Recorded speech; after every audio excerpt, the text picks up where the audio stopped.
أعوذ بالله السميع العليم من الشيطان اللعين الرجيم. بسم الله الرحمن الرحيم. الحمد لله رب العالمين والعاقبة للمتقين وجنة للموحدين والنار للمعاندين ثم الصلاة والسلام على أبي القاسم محمد.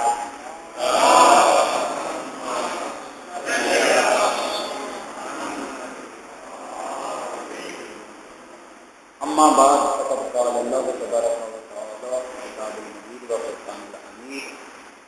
بسم الله الرحمن الرحيم. يقاد البرق يفتح أبصارهم كلما أضاء لهم مشوا فيه وإذا أظلم عليهم قاموا ولو شاء الله لذهب بسمعهم وأبصارهم اللہ علی کل شیء قدیر. کل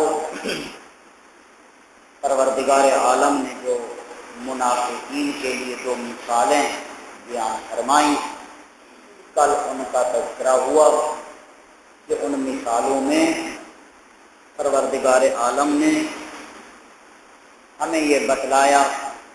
پہلی مثال میں فرمایا کہ منافق اس شخص کی طرح ہے کہ جس نے آگ کو روشن کیا، اور جب روشنی ہوئی تو اس نے ٹیڑھے اور سیدھے راستے کو دیکھ لیا، اور جب چلنے کا ارادہ کیا تو وہ روشنی ختم ہو گئی، وہ وہیں کا وہیں روک دیا. تو حقیقت میں اس پہلی مثال میں پروردگار عالم یہ سمجھانا چاہتا ہے کہ مکے میں پیغمبر اسلام نے جب نور اسلام پھیلایا تو اطراف و جوانب سے لوگ آئے جنہوں نے اسلام کے پریرے کے سائے میں آ کے قیام کیا، اس اسلام کے پریرے کے سائے میں آ گئے. لیکن جو خود مکے ہی کے لوگ تھے، خاص مکے والے، وہ اس نور اسلام سے فائدہ نہ اٹھا سکے، وہ اندھے کے اندھے رہ گئے. کیا مطلب؟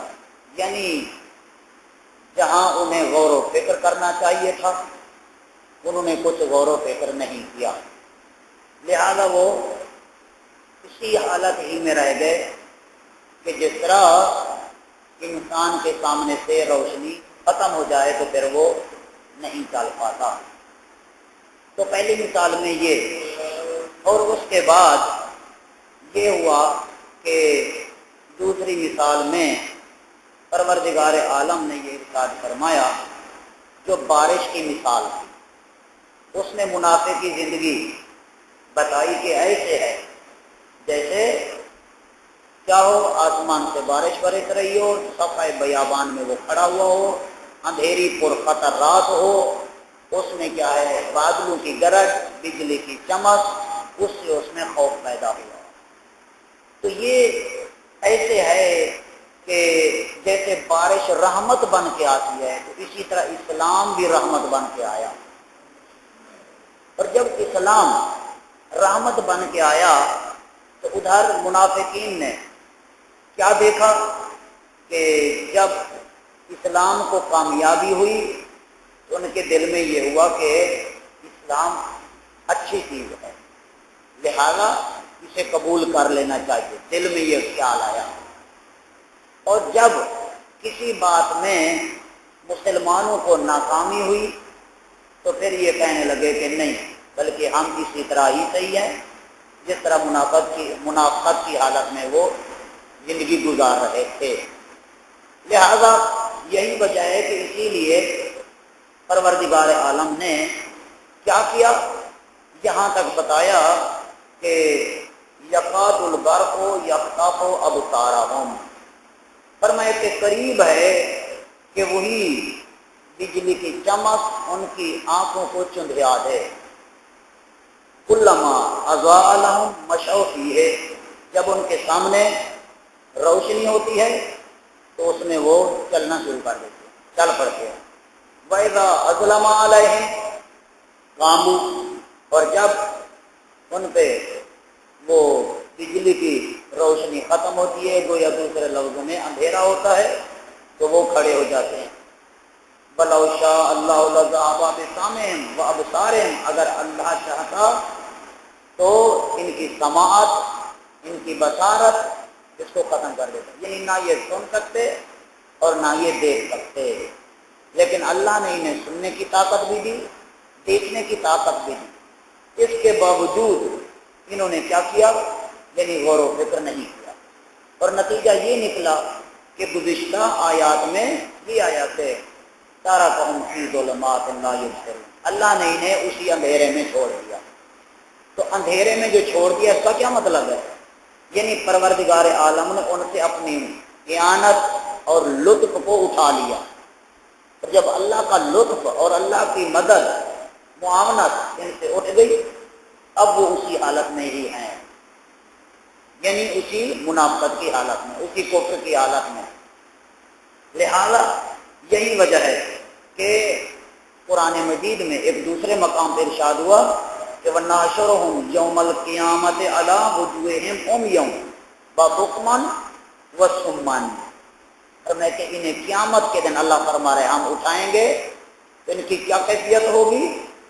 ان کی کیفیت یہ ہوگی کہ عُمْيًا وَبُكْمًا وَصُمًّا، یہ اندھے ہوں گے، ساتھ بہرے ہوں گے، گونگے ہوں گے، یہ ان کی کیفیت ہوگی۔ کیا وجہ؟ پروردگار عالم کیوں ان کو قیامت کے دن اندھا، گونگا اور بہرا بنا کے اٹھا رہا ہے؟ اصل یہ خدا کی عدالت پہ حرف نہیں آتا، اس بات کا سبب یہ خود بنے گا۔ کیوں؟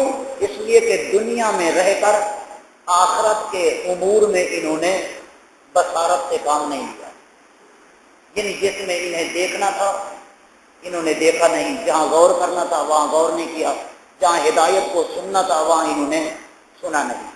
اسی لیے اللہ تعالیٰ ایک دوسرے مقام پہ ارشاد فرماتا ہے کہ لَهُمْ قُلُوبٌ لَا يَفْقَهُونَ بِهَا، ان کے دل تو ہیں لیکن سمجھتے نہیں، یعنی غور و فکر نہیں کرتے۔ وَلَهُمْ أَعْيُنٌ لَا يُبْصِرُونَ بِهَا، آنکھیں تو دی ہیں لیکن ہدایت کی طرف دیکھتے نہیں ہیں۔ وَلَهُمْ أَذَانٌ لَا يَسْمَعُونَ بِهَا، اللہ نے کان تو دیے ہیں لیکن ہدایت کو سنتے نہیں ہیں۔ لہذا اللہ نے اپنی طرف سے حجت تمام کی، سننے کی طاقت بھی دی، دیکھنے کی طاقت بھی دی، اور دل جیسی نعمت بھی دی۔ انہوں نے چونکہ خود دنیا میں رہ کر حیوانوں جیسی زندگی گزاری، نہ آخرت کے بارے میں غور کیا، نہ ہدایت کی طرف دیکھا، نہ ہدایت کو سنا، لہذا اب اللہ نے کیا فرمایا؟ ہم جب قیامت میں ان کو اٹھائیں گے تو اسی حالت میں یہ نابینے ہوں گے، اندھے ہوں گے اور بہرے ہوں گے۔ لہذا اس وجہ سے گنگے، بہرے، اندھے کیوں اٹھائے جا رہے ہیں؟ اس وجہ سے کہ یہ خود اس بات کا سبب بن رہے ہیں۔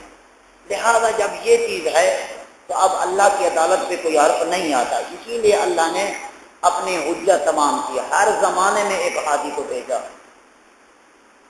آدم سے لے کر خاتم تک، خاتم سے لے کر قیامت تک اللہ نے ہادیوں کا بندوبست کیا، ہر زمانے میں ہادی ہیں۔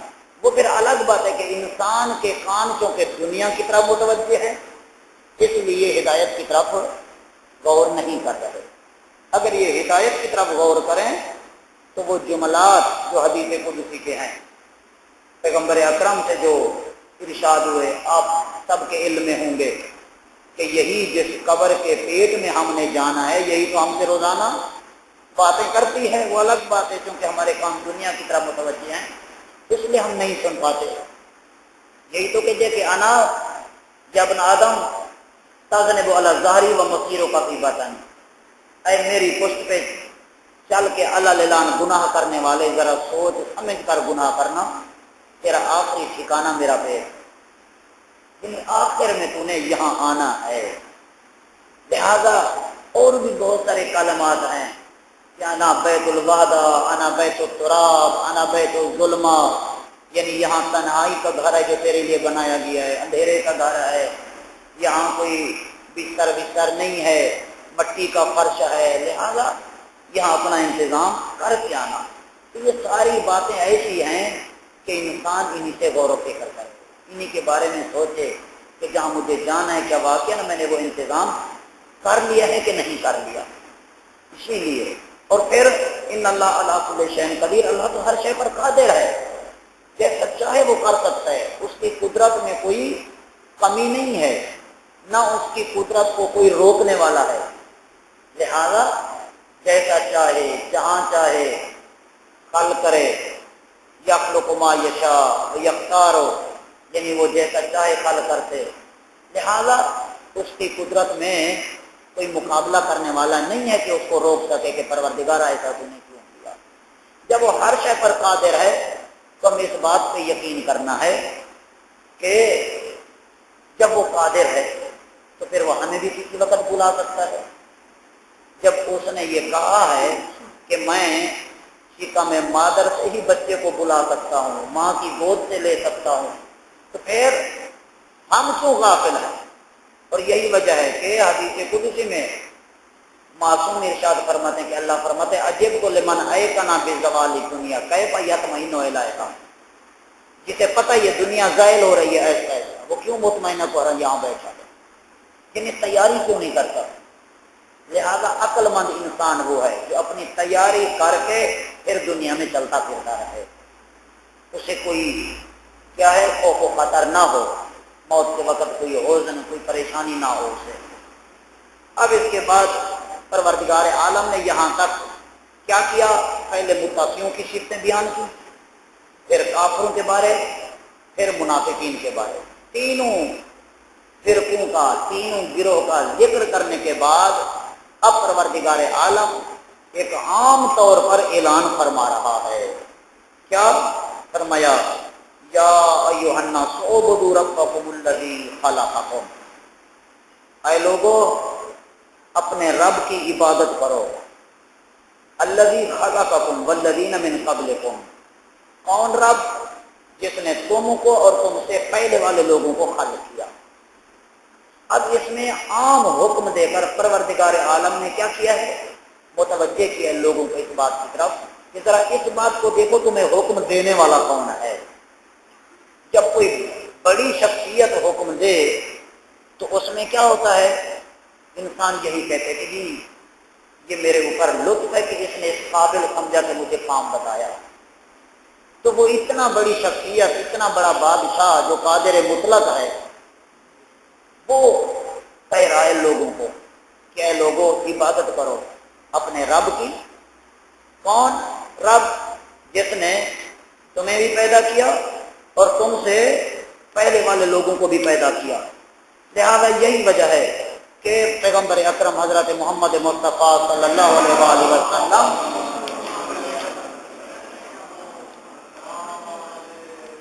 یہ ارشاد فرماتے ہیں کہ اعبد اللہ کأنک تراہ. اب جب عبادت کا کہا نا پروردگار عالم نے، اب پیغمبر فرماتے ہیں عبادت اس طرح کرو کہ جس طرح تم اسے دیکھ رہے ہو.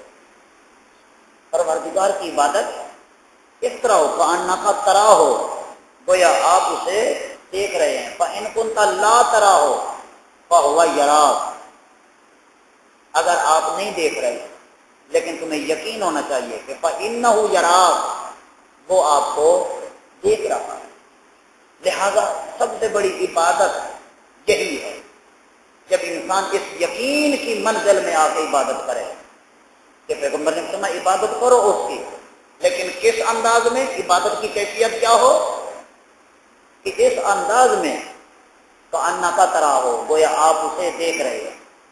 اور پھر فرمایا فإن كنت لا تراہ فإنہ یراک، اگر آپ نہیں دیکھ رہے لیکن یقین ہو کہ وہ آپ کو دیکھ رہا ہے. اور ساتھ پھر دوسرا جملہ بھی پیغمبر نے فرمایا فإن كنت أنه لا يراك فقد كفر، اگر آپ کا یہ گمان ہے، یہ یقین ہے کہ وہ آپ کو نہیں دیکھ رہا تو آپ دائرہ اسلام سے خارج ہو جائیں گے، آپ کفر میں چلے جائیں گے اگر آپ یہ کہیں کہ وہ مجھے نہیں دیکھ رہا. اور پھر پیغمبر فرماتے ہیں فإن كنت أنه يراك فقد عصيت، اگر آپ کا یہ یقین ہے کہ وہ دیکھ رہا ہے پھر آپ نے اس کی نافرمانی کی، فقد جعلت من أهون الناظرين، گویا آپ نے اس کی دیکھنے کو کوئی اہمیت نہیں دی، آپ نے معمولی سمجھا چلو دیکھتا ہے تو دیکھتا رہے. جیسے عام طور پر میں مجالس میں بھی یہ مثال دیتا ہوں بچوں کو سمجھانے کے لیے کہ عام ٹریفک پولیس والا کھڑا ہو تو کیا کرتے ہیں لوگ سگنل توڑ کے چلے جاتے ہیں، کیوں؟ ان کو پتہ ہے یہ عام کا سپاہی ہے، یہ کیا کر لے گا۔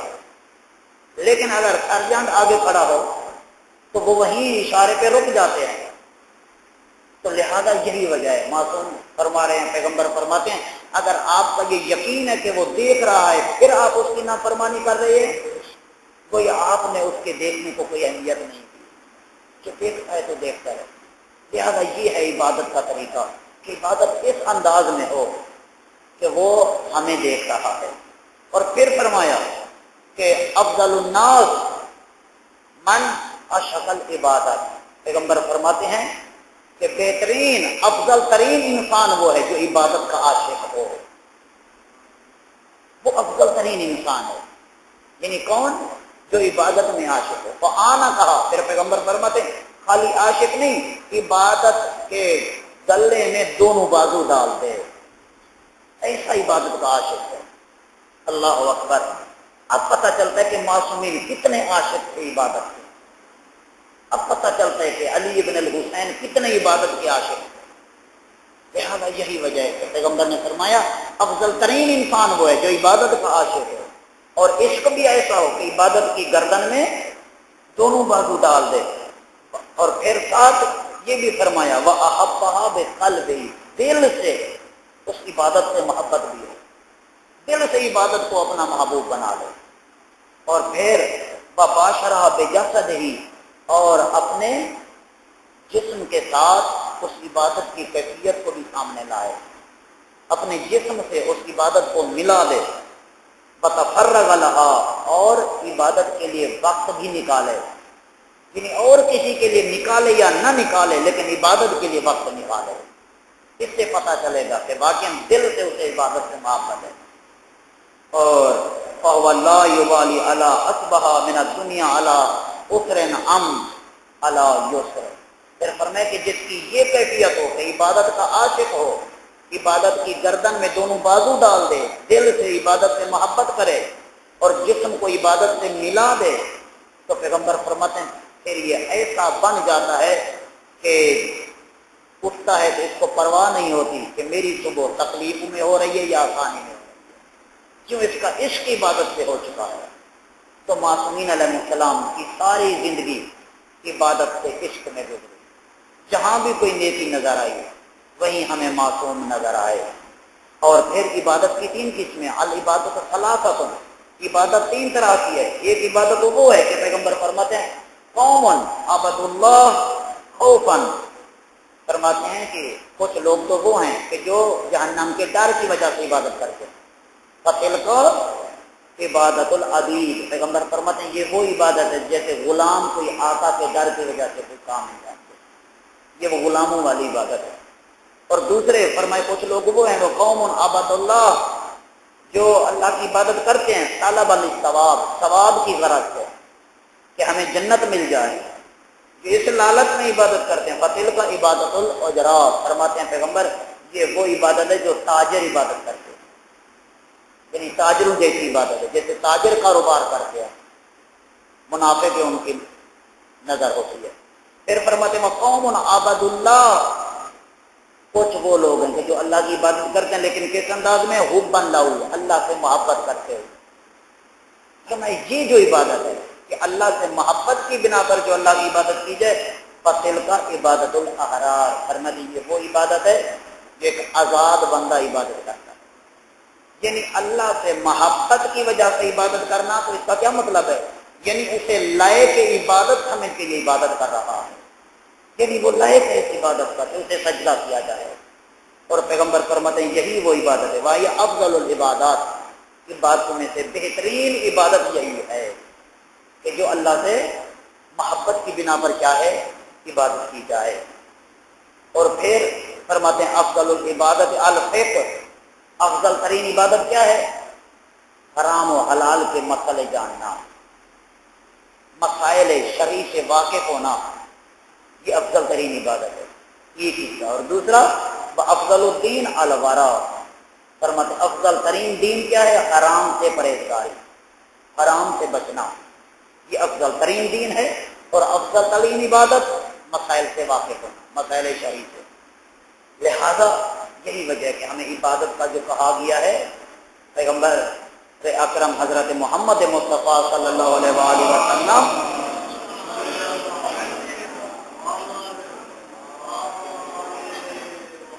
ارشاد فرماتے ہیں کہ اما انی اصلی و انام و اصوم و افطر و اضحک و ابکی فمن راغب عن منہاجی و سنتی فلیس منی۔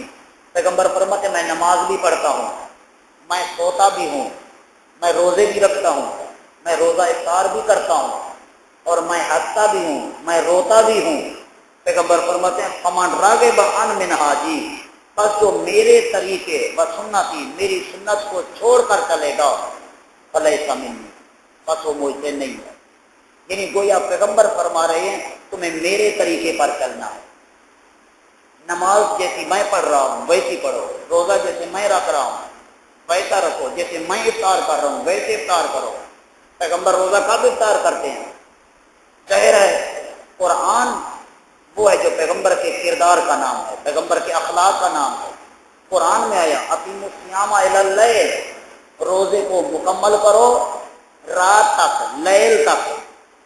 اب لیل کسے کہتے ہیں، رات کسے کہتے ہیں جی کبھی تفصیل سے بیان آئے گا انشاءاللہ، لیکن مختصر طور پر عرض یہ ہے کہ قرآن نے تو کہہ دیا اقیموا الصیام الی اللیل، روزے کو مکمل کرو رات تک۔ ابو سعید خدری پیغمبر کے پاس جاتے ہیں، کہتے ہیں یا رسول اللہ رات کا پتہ کیسے چلے گا کہ رات ہو گئی ہے؟ پیغمبر نے فرمایا جب تمہیں زمین پہ چیونٹی چلتی ہوئی نظر نہ آئے، جب تمہیں زمین پہ چیونٹی چلتی ہوئی نظر نہ آئے، آسمان پہ ستارے نکل آئیں اور سرخی تیرے سر کے اوپر سے گزر جائے، تو فرمایا اس وقت تم رات سمجھو، وہ ہوتی ہے رات۔ لہذا روزے کو مکمل کرنا ہے رات تک۔ تو پیغمبر نے فرمایا میرے طریقے پر چلو، دیکھو میں کیسے روزہ افطار کر رہا ہوں، اور میں اگر میرے لبوں پر مسکراہٹ ہوتی ہے تو کس وقت ہوتی ہے؟ کیا کسی کی بے عزتی میں؟ نہیں، بلکہ کیا ہے پیغمبر فرماتے میری سنت سے چلو، میں گریہ کر رہا ہوں تو کس لیے؟ لہذا اسی چیز کو دیکھو۔ تو خوش قسمت ہے وہ انسان کہ جو پیغمبر کی سیرت کا مطالعہ رکھتے ہیں اور پھر ساتھ اپنے کردار کو پیغمبر کے کردار پہ ڈالنے کی کوشش کرتے ہیں۔ لہذا یہی وجہ ہے کہ پروردگار عالم نے ہمیں جو یہ حکم دیا ہے یا ایھا الناس اعبدوا ربکم الذی خلقکم والذین من قبلکم، یعنی یہ نہ سمجھو صرف میں نے تمہیں پیدا کیا ہے، تم سے پہلے جو لوگ تھے ان کو بھی تمہارے رب نے پیدا کیا ہے۔ جو تمہارا رب ہے وہی تم سے پہلے والے لوگوں کا رب ہے، جس نے تمہیں پیدا کیا تم سے پہلے والے لوگوں کو بھی اسی نے پیدا کیا۔ اچھا یہ عبادت کیوں؟ فرمایا اس لیے کہ لعلکم تتقون، یعنی عجب نہیں کہ تم متقی بن جاؤ، تاکہ تم متقی بن جاؤ۔ اب دیکھیں اللہ کی نسبت جب بندوں کی طرف ہو تو اس میں کیا ہوتا ہے؟ گمان کبھی ہوتا ہے اس کام کے ہونے کا، گمان کبھی ہوتا ہے۔ کیا مطلب؟ یعنی تم عبادت کرو تو کبھی یہ گمان ہے کہ تم کیا ہے متقی بن جاؤ گے۔ ظاہر ایک بندہ گناہوں میں گھرا ہوا ہے، اس کو جب نماز کی طرف لاؤ گے تو ایسا ایسا گناہ ہوتے چھوٹ جائیں گے، چھوٹ جائیں گے۔ کیوں؟ ان الصلاۃ تنہی عن الفحشاء والمنکر، یہ نماز کا مقام ہے کہ وہ برائی سے، بے حیائی سے، برے کاموں سے انسان کو روک۔ لہذا یہی وجہ ہے جب اللہ کی نسبت پھر اللہ کی طرف ہو تو اس کا مطلب یہ ہوتا ہے کہ یہ کام لازمی اور ضرور ہوگا، اس لیے کہ خدا بغیر فائدے کے کسی کو تکلیف نہیں دیتا۔ لہذا اگر وہ عبادت کا کہہ رہا ہے تو یقیناً اس میں پھر انسان متقی بن جائے گا۔ اور پھر جب ہم اس چیز کو دیکھتے ہیں، اس بات کو کہ عبادت کیوں کریں، اللہ نے کہا تاکہ تم متقی بن جاؤ۔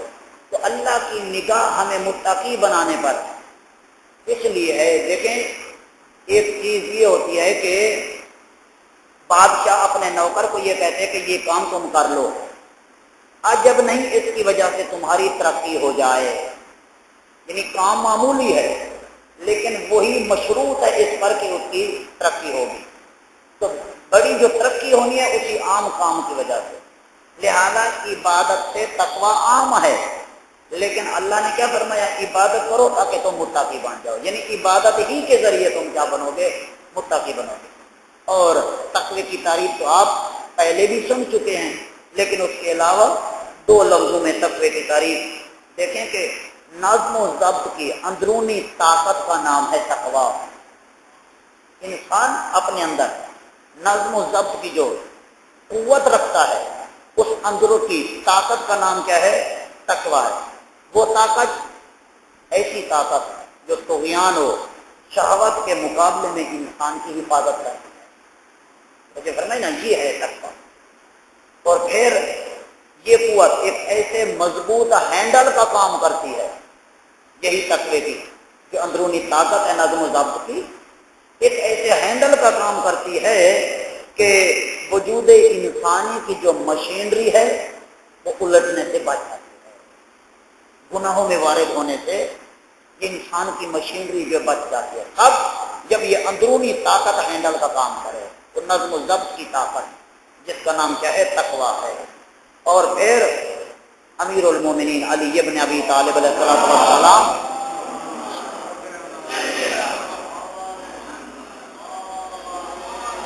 ارشاد فرماتے ہیں کہ گناہ کے مقابلے میں ایک مضبوط قلعے کا نام تقوی ہے، یعنی ایک مضبوط قلعہ جس میں انسان جا کے پناہ لیتا ہے، چھپ جاتا ہے گناہوں سے بچنے کے لیے، اس مضبوط قلعے کا نام کیا ہے، تقوی ہے۔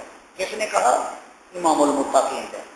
اور ساتھ فرمایا کہ اعلموا عباد اللہ ان تقوی دار حصن عظیم، یعنی جان لو اے اللہ کے بندو، یہ جو تقوی ہے یہ اس مضبوط قلعے کا نام ہے کہ جو ہر صورت میں آپ کو بچا سکتا ہے۔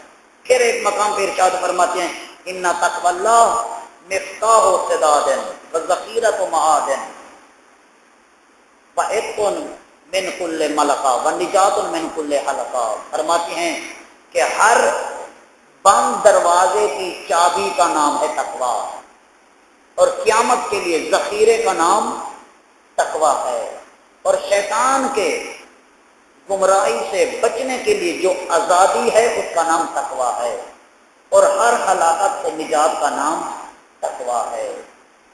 تو کیا کہنے امام المتقین کے کہ جیسی تعریف انہوں نے تقوی کی ہے شاید ایسی تعریف کوئی نہ کرے، اور پھر اور تو تقوی اختیار کریں یا نہ کریں لیکن جن کا تعلق امام المتقین سے ہے ان کا تو بدرجہ اولا حق بنتا ہے کہ وہ اپنے آپ کو لباس تقوی میں لے آئیں، اسی لباس تقوی اوڑھ کے وہ اسی میں زندگی گزاریں، تاکہ جب اس دنیا سے جائیں تو امام المتقین فخر کر کے کہہ سکیں یہ ہیں میرے درس پر عمل کرنے والے۔